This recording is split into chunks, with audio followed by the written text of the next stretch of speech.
ఇంతింతై ఒట్టుడింతై భారత అంతరిక్ష పరిశోధనా సంస్థ ఇస్రో విషయంలో ఆ మాటలు అక్షర సత్యం. కనీస మౌలిక వసతులు కూడా లేకుండా ప్రారంభమైన ఇస్రో ప్రస్థానం దినదిన ప్రవర్ధమానమైంది. అన్ని ఆధునికాంగులు కలిగిన అంతర్జాతీయ స్థాయి అంతరిక్ష పరిశోధనా సంస్థల్లో ఒకటిగా కాదు మేటిగా నిలిచింది. శ్రీహరికోటలోని సతీష్ ధావన్ అంతరిక్ష కేంద్రం మొదలుకొని దేశవ్యాప్తంగా పలు విభాగాలతో విస్తరించి మణిమకుటంగా ఎదిగింది.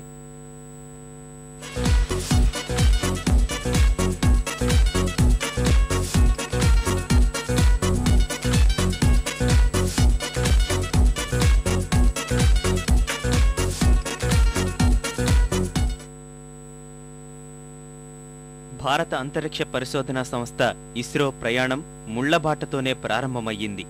సరిగ్గా తన కాళ్ల మీద తాను నిలబడలేని 1960ల్లో భారత్ అంతరిక్షం గురించి ఆలోచిస్తుంటే అంతా వింతగా చూశారు. తుప్పుపట్టిన పరిశ్రమలతో బండి లాగిస్తున్న భారత్ చందమామను అందుకోవడం ఏంటని ఆశ్చర్యం వ్యక్తం చేశారు.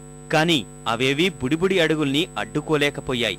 నెహ్రూ, హోమీబాబా, విక్రమ్ సారాభాయ్ కలలకు అడ్డుకట్టలు వేయలేకపోయాయి. 1962లో Indian national committee for space research అన్న సంస్థగా ఏర్పడి సౌండింగ్ రాకెట్ పరిశోధనలతో అంతరిక్ష కార్యక్రమాన్ని ఆరంభించింది. ఈ సంస్థే ఇండియన్ స్పేస్ రీసెర్చ్ ఆర్గనైజేషన్ ఇస్రోగా మారింది. తొలినాళ్లలో తుంబా రాకెట్ ప్రయోగ కేంద్రంలో పనిచేసే శాస్త్రవేత్తలు, ఇతర సిబ్బందికి సరైన వసతి సౌకర్యాలు ఉండేవి కావు. స్థానిక చర్చిల్లోనే మకాం, అన్నింటికీ సైకిళ్లే ఆధారం. చివరకు రాకెట్ విడిభాగాలు వాటిపైనే రవాణా చేయాల్సి ఉండేది. చర్చిల మరుగుదొడ్లే ఉపగ్రహ సమాచార సేకరణ కేంద్రాలుగా ఉండేవి. కాని అదంతా గతం. ఇప్పుడు ఇస్రో విభాగాలు దేశం మొత్తం విస్తరించాయి. స్వదేశీ పరిజ్ఞానంతో ఉపగ్రహాలు రూపొందించుకోవడానికి బెంగళూరులో శాటిలైట్ సెంటర్, వాటిని నియంత్రించడానికి హసన్లో మాస్టర్ నియంత్రణ కేంద్రాల్ని ఏర్పాటు చేసుకుంది. ఇతర గ్రహాల మీదకు పంపిన వ్యోమనౌకల నుంచి సంకేతాలు అందుకోవడానికి కర్ణాటకలోని బేలాలులో డీప్ స్పేస్ నెట్వర్క్ కేంద్రాన్ని సిద్ధం చేసింది. ఎలాంటి వాహక నౌకల్ని అయినా ప్రయోగించేందుకు వీలుగా షార్ను తీర్చిదిద్దింది. తిరువనంతపురంలో విక్రమ సారాభాయ్ స్పేస్ సెంటర్, హైదరాబాద్లో రిమోట్ సెన్సింగ్ కేంద్రం, అహ్మదాబాద్లో స్పేస్ అప్లికేషన్ సెంటర్ తదితర కేంద్రాలు ఏర్పాటయ్యాయి. ఇవాళ్ల మనం అందుకుంటున్న విజ్ఞాన ఫలాలు అన్నీ ఇస్రో పుణ్యమే. పంటల స్థితిపై అధ్యయనం, కరువు అంచనా, భూగర్భ జలాలు, తుఫాన్లపై హెచ్చరికలు, ఖనిజ నిక్షేపాలు పసిగట్టడం, మత్స్య సంపద ఆచూకీ, టెలిమెడిసిన్, కమ్యూనికేషన్లు, గ్లోబల్ పొజిషనింగ్ సిస్టమ్స్ అన్నీ ఇస్రో కృషి ఫలితంగా వచ్చినవే. ఈ ప్రస్థానంలో 49 ఏళ్లకు 100 మిషన్లను దిగ్విజయంగా పూర్తి చేసుకుంది ఇస్రో. ఇప్పటి వరకు 62 ఉపగ్రహాల్ని, 37 వాహక నౌకల్ని ప్రయోగించింది. వీటిల్లో RISAT 1, Megha Tropiques, GSAT 12, Cartosat 2B, Oceansat 2, Chandrayaan 1, EDUSAT, Kalpana 1, SROSS C2, IRS-1B, Apple, RS-D1 ప్రధానమైనవి. 1975 ఏప్రిల్ 19న Soviet Russia Inter Cosmos rocket ద్వారా కక్ష్యా ప్రవేశం చేసిన ఆర్యభట్ట భారత తొలి ఉపగ్రహం. అలా మొదలైన జైత్రయాత్ర భాస్కర 1, భాస్కర 2లతో ముందుకు కదిలింది. ఈ మొత్తం ఇస్రో చరిత్రలో వాహక నౌకల రూపకల్పన మరో కీలక ఘట్టం. వీటి అభివృద్ధిని 1970లోనే చేపట్టింది భారత్. తొలి ప్రయోగాత్మక వాహక నౌక SLV-3ని 1980లో అభివృద్ధి చేశారు. SLV, ASLV, PSLV, GSLV వాహక నౌకలతో తమ ప్రత్యేకత చాటుకున్నారు. వీటిల్లో polar satellite launch vehicle ISRO మానసపుత్రి. 1993లో మొదలైన PSLV జైత్రయాత్ర నేటికీ కొనసాగుతూనే ఉంది.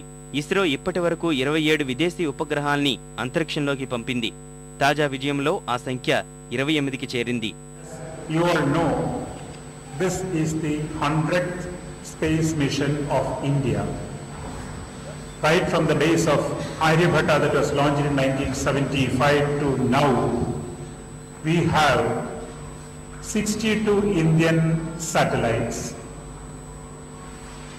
one space recovery module, and in today's PSLV, 37 launch vehicle missions.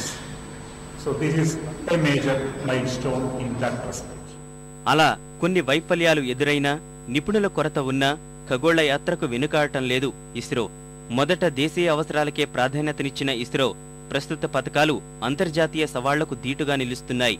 ముఖ్యంగా చంద్రయాన్ 1 విజయం ఇస్రోకి కొత్త ఉత్తేజాన్ని అందించింది.